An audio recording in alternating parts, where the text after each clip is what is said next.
My happiness is children.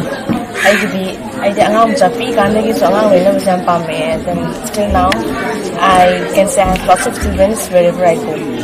Aduga I give reasons that I want them to be independent. Moi ki mind the pressure le handaba.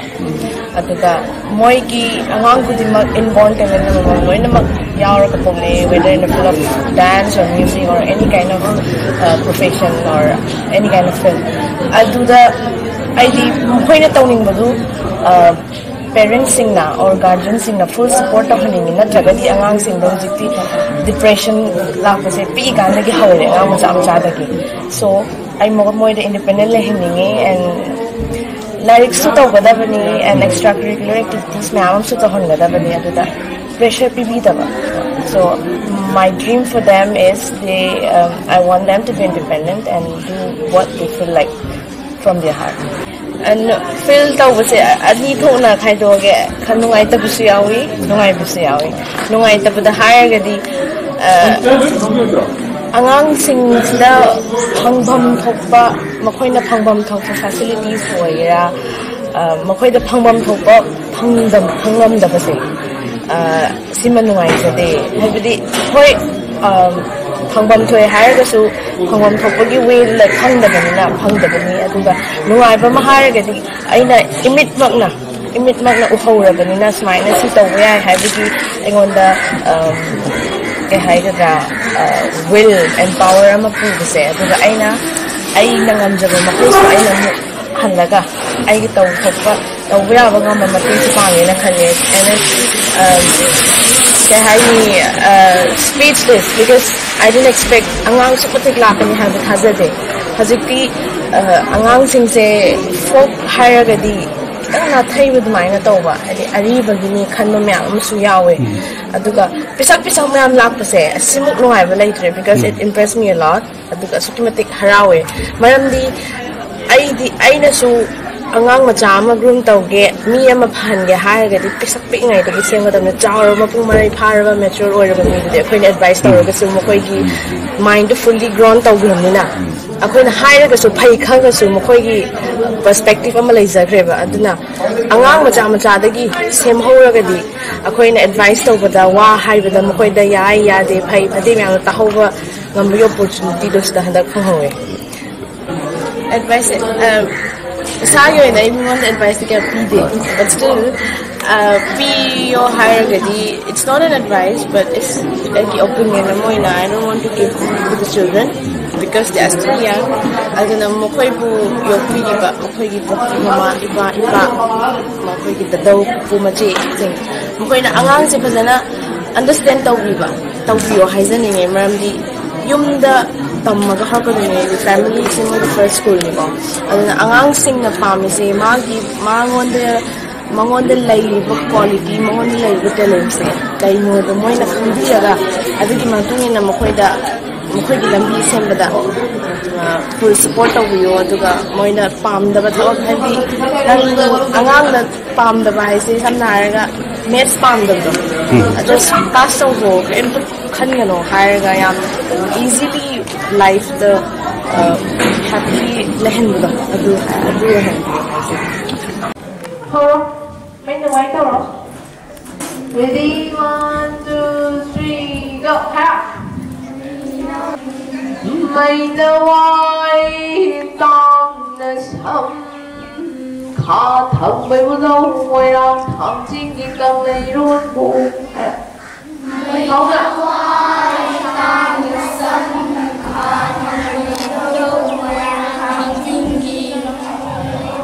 Sao lâm bao mati kharadan thogan jarong ge pan sing Sao lâm mati kharadan thogan jarong ge pan sing Asoi aran yau khima punga piu haidana Asoi aran yau khima punga piu haidana Trong lưu chi punim jari balsi hay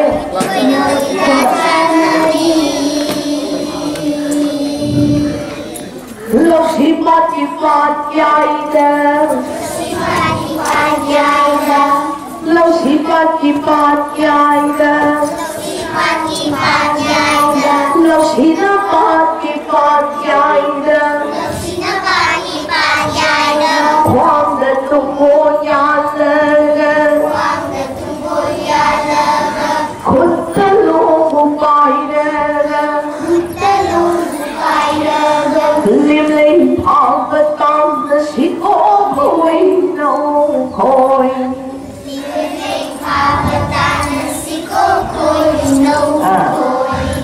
hôi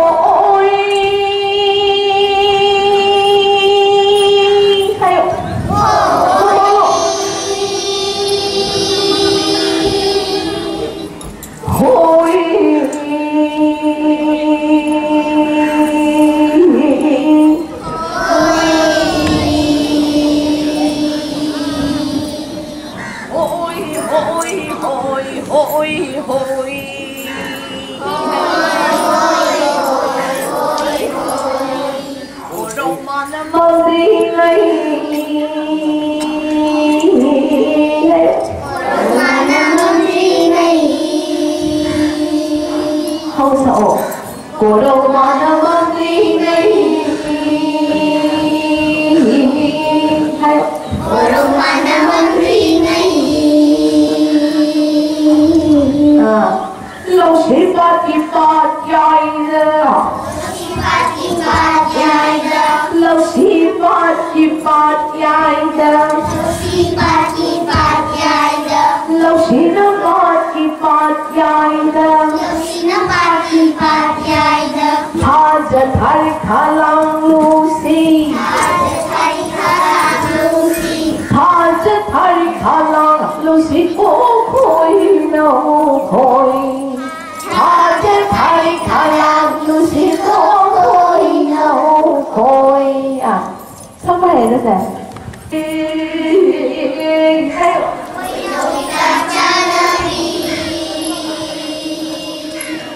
không được Hãy subscribe cho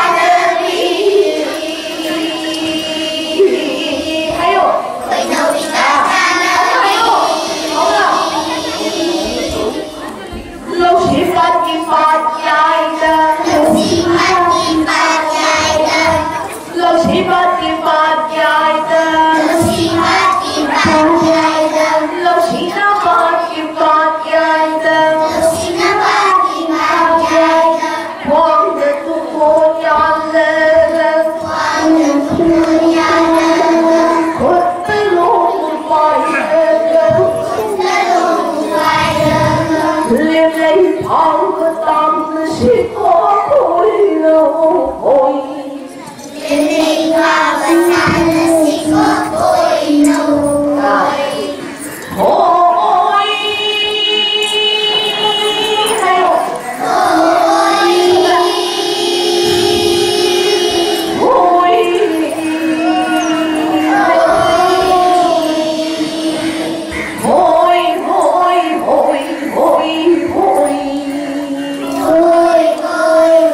Ghiền Mì Gõ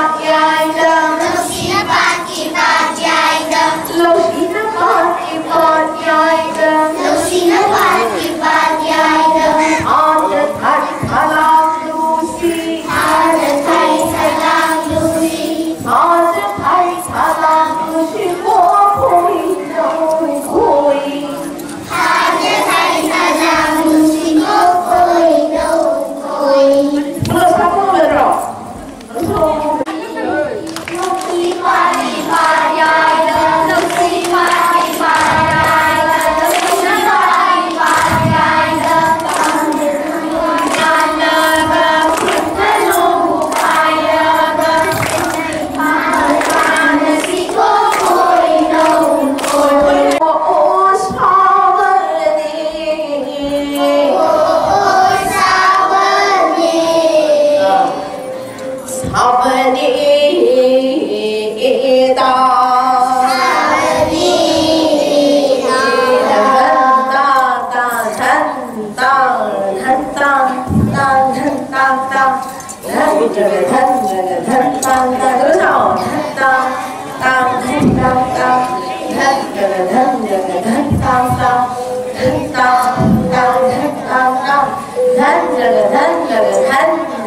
Parents sing amadi guardian sing singdoi na haizage angang sing di pick supikli aina advice piraga so ai go opinion fandong naga so angang sing na lamsanba angwa gadra haina khange aduna angang sing di aningba apamba khudingmak amamam soidana lairangani khane sing aphava sing dadi angang sing adu support tawbiraga sagat piraga angang sing di apamba do support to hanjaningi larik lai su wat ya de maram ni hujiki matam sida di competitive oira ba matam ni na thaina halaman sing na ai na pick ding ai da so hairam me isai jagoi tawra ga kai kana doino isai jagoi tawra di nang mangani larik lai su haire roi haina aduna maram oira ga engon da yamna hotna ningba isai sakpi jagoi sabi adu su karam ba isai akhoi gi ariba folk isai thunung isai asibu saklaga kadai bo bayongna saktak pangambagi haibudo aingonda sukimatic challenging oiba mapoki aduna mama baba amadi aigi panupa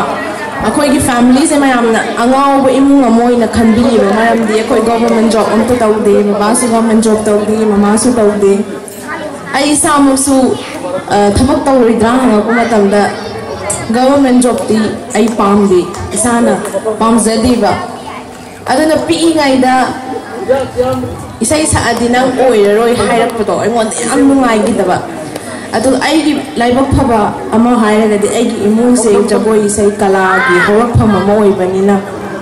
pi ngaida aina pamjarak pa kala du budi akoi imung maktada babana yoktana thambirame adu aina pame hairaga so babana hekta tamhande laik lai shu shu yaw na punna tuna chapminaraga lakpane aduna लारिक सोई यादे इचादी सही अदवनी हाइदना लारिक तसु focus वाट पीदबा लारिक हाइसी हजिकी मतमददी फर्स्ट सेकंड थर्ड इन तौरगा मार्क तोइना चले mark system the marking system दोइना चले अदु केमता खनबीदबा ज्ञान ताना क्लास 1 2 3 10 12 लांथोक पियो adu bawpaladi kana honabiyo aduga isai jagoi tawrena larik sole na taina buduri nungaizade for example isada dum pizage aina class 10 tharako matamda ai exam maya se ai di mapanda isai sakpadum chathoeba aduga exam gi metric exam result out tor ko matamda mayamna ai se first class oye ai letter chatle habis mayam thazabide kai gino haibidi ai isai satkibaduna maram oiraga nangi marks yenge kai lakku mayam me yawe adu si mayam singsina maram oiraga ai haizai engon tambala pa angang singdasu aina dum hai larik tam to resai tambala pa dudi nuaite larik su taw dawani yam drabada at least 12 resalo graduation resalo adu ganang pamja do dum khona ba kaise gaide adu ngasi lakwi ba ai gi inaw pi sing ai gi chamapi angang macha sing so ai hairam ge noi larik kan hono larik yaudragadi larik haibadi noi timpha pharaga barang phaba du diam lai ai so maths se ai maths am haite ba class 10 the pre board da ai so maths fail oi ai maths fail oi re ba pre board au batam da adagi kappaga aina kai da bai hotna ba ngamoi doi non ha hotna ra dingam da ba kai su leite larik toy ge ra sai doi ge ra jagoi doi ge ra noina officer hoininga so every kind of profession you have to work hard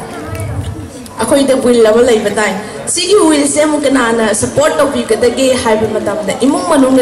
lai minari ba ima ipa ejin ipa akoi gi family singi support yaw dagadi angang do wakhan joira kani ba aduna larik lai shunga kanataba extracurricular activity me ama ai nang kai pamni nang jagoi pamra isai pamra sana ningbra si me absu support of you haizege aduga si sinar point amoina thamaga handak ki lakpasida anga mayam ama ngasi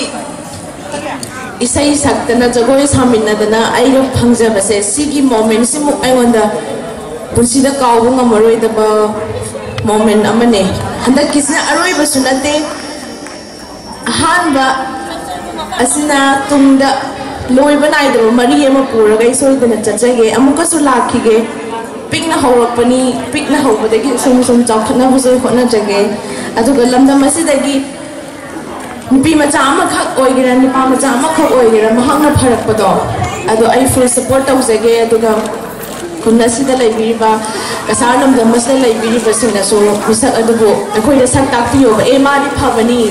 ma ying piyo ko piyo ai khoina di khangda da banina ma ho sida la ama tu so e ma si angang se phai